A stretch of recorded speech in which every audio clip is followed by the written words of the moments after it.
Hello everyone, स्वागत है आप सभी का अपना यूट्यूब चैनल राय एजुकेशन में। 31,661 भर्ती के सापेक्ष 31,277 अभ्यर्थियों की आज दूसरे दिन की काउंसलिंग है। और आज की काउंसलिंग में जो अभ्यर्थी प्रतिभाग कर रहे हैं उनको ढेरों शुभकामनाएं, और उम्मीद करेंगे कि आप सभी अपने बेहतर भविष्य के लिए, समाज के बेहतर भविष्य के लिए और बेसिक शिक्षा विभाग के बेहतर भविष्य के लिए कार्य करेंगे।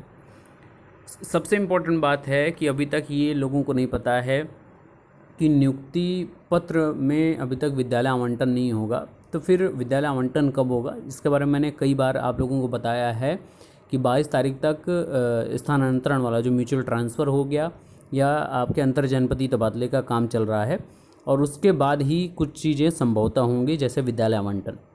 और इस बार बड़ी बात निकल कर आ रही है कि जितने बीएसए हैं उनके हाथों से विद्यालय आवंटन वाला जो खेल है, जहाँ पर भ्रष्टाचारिता को बहुत ज़्यादा बढ़ावा मिलता था, लोग अपने मनपसंद के एरिया में विद्यालय आवंटित करने के लिए बीएसए से भ्रष्टाचारिता का काम करवाते थे। बहुत ढेर सारी चीज़ें थी, अपने स्तर पे बहुत हाई थी, तो वो चीज़ ख़त्म कर दी गई है व्यवस्था। और बीएसए नहीं करेंगे विद्यालय आवंटन, शिक्षा निदेशालय करेगा विद्यालय का आवंटन। ये बड़ी बात निकल कर आ रही है।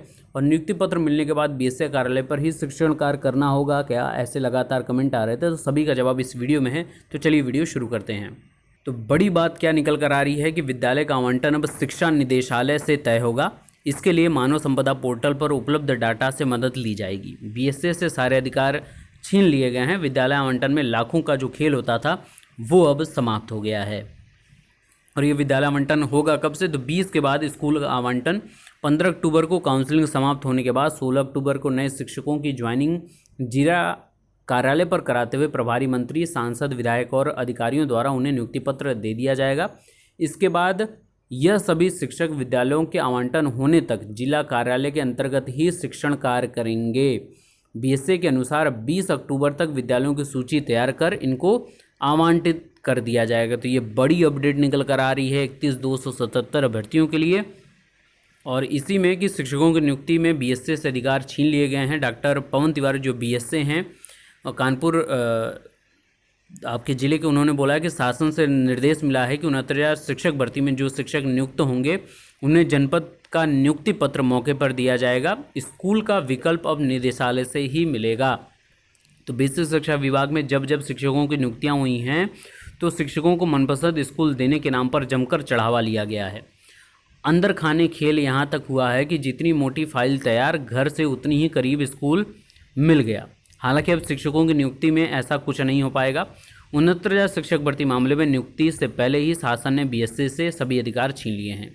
न ही वह कुछ कर पाएंगे और न ही उनके कार्यालय के कर्मी। इस भर्ती में जो शिक्षक नियुक्त होंगे उन्हें निदेशालय से ही नियुक्ति पत्र मिलेगा और उसमें केवल जनपद अंकित होगा। स्कूल कौन सा होगा, किस विकास खंड में होगा, यह फैसला अब शासन स्तर से होगा। इसके लिए यूडायस का डाटा व मानव संपदा पोर्टल पर मौजूदा डाटा की मदद ली जाएगी। और ऐसा पहली बार होगा जब शिक्षकों को स्कूल का विकल्प शासन द्वारा दिया जाएगा। तो ये बड़ी बात है और कहीं ना कहीं भ्रष्टाचारिता पर रोक लगाने के लिए एक बड़ा कदम है शासन की ओर से। तो अब देखने वाली बात होगी कि भ्रष्टाचारिता किस स्तर पर रोकी जा रही है। बहुत सराहनीय कदम है और इस कदम की हम तारीफ भी करते हैं और उम्मीद ही भी यही करते हैं कि जो ये तत्काल प्रभाव से जो नए शिक्षक बंधु जो बेसिक शिक्षा विभाग में कदम रखेंगे अपने, उनके लिए इम्पॉर्टेंट है वो प्रतिबद्धता के साथ बेसिक शिक्षा की सेवा के लिए, सेवा धर्म के हिसाब से इस पर कदम रखेंगे। इम्पॉर्टेंट बात ये है, ये 31,661 भर्ती के लिए 37,339 अभ्यर्थियों की एकजुटता का प्रभाव आज एससीईआरटी पर, निदेशालय पर लखनऊ में देखने को मिलेगा। तो जितनी ज़्यादा संख्या में हो सकता है, क्योंकि आप नहीं तो कभी नहीं, ये सबसे इम्पोर्टेंट बात है और इसको आपको समझना पड़ेगा। क्योंकि इस समय जो तत्काल प्रभाव से उपचुनाव का जो काम है, जो बिहार इलेक्शंस हैं, तो इस समय प्रभावी ढंग से आपकी बात सुनी जाएगी। और इम्पॉर्टेंट है कि बीच में कई ढेर सारे वीडियोज़ वायरल हो रहे हैं पूर्व की चीज़ों का, पूर्व के अपने धरने का, पूर्व के निवेदन का, तो उसको देखकर परेशान नहीं होइएगा। आप अपनी हक की बात रखने जा रहे हैं, किसी से ज़बरदस्ती या कोई आप अत्याचार करने नहीं जा रहे हैं। तो अपने हक के लिए आप आगे बढ़िए, अपनी आवाज़ बुलंद करिए और याद रखिएगा जिसकी जिसकी नौकरी पर संकट है वो निकलेगा अपने घरों से।